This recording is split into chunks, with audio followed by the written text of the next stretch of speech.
Alors bonjour Véronique, Bonjour. nous allons parler de ton troisième livre qui est un roman et qui s'intitule La place des murmures. Donc quel est le thème de ce livre?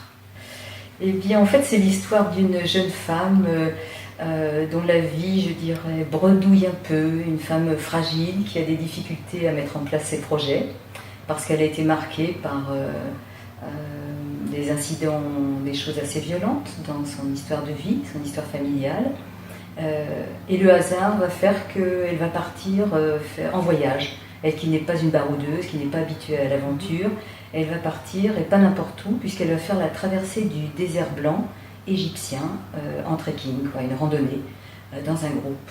Voilà, alors cette femme qui est un peu parachutée là, au milieu du désert, arrive avec le poids de son histoire et va rencontrer différentes personnes, et entre autres un guide égyptien qui va avoir un comportement curieux, étonnant, intrigant.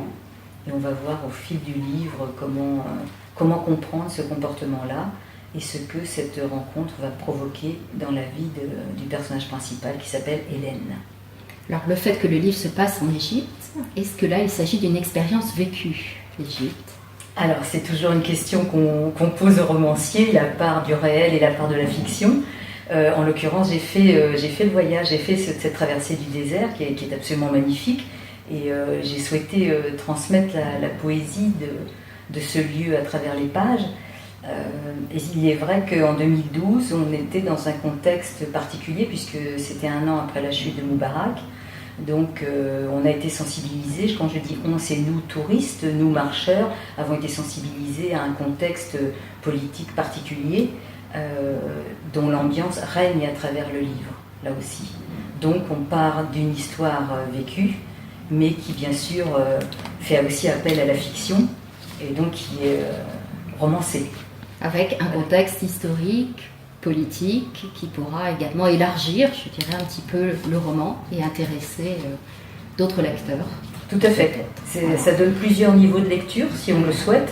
À la fois l'histoire de ce personnage, de cette femme un peu isolée, qu'on va apprendre à comprendre au fil du temps, jusqu'à la dernière page, je dirais, qui a sa part de secret, sa part de lumière et sa part d'ombre, mais comprendre aussi cette recherche de démocratie qui caractérise l'Égypte en 2012, notamment un an après la place Tahrir, après Moubarak. Voilà, donc le livre est imprégné de tous ces paramètres-là. Est-ce qu'on peut dire que leurs intrigues, justement, à cet Égyptien, ce guide égyptien et cette jeune femme un petit peu fragile, un peu perdue, que leurs intrigues se croisent ou se nourrissent l'une de l'autre, peut-être? Il y a quelque chose dans la rencontre qui va, je pense, les bousculer l'un et l'autre, certainement plus Hélène. Et c'est difficile d'en dire davantage parce que le livre est traversé par une sorte de tension où on ne sait pas trop ce qui va se passer. L'atmosphère est un peu étrange, un peu étonnante, et le lecteur est suspendu un peu à ça. Donc c'est difficile aujourd'hui d'en dire davantage. Mais c'est une histoire effectivement de rencontre et de choc. Choc émotionnel, psychologique, culturel.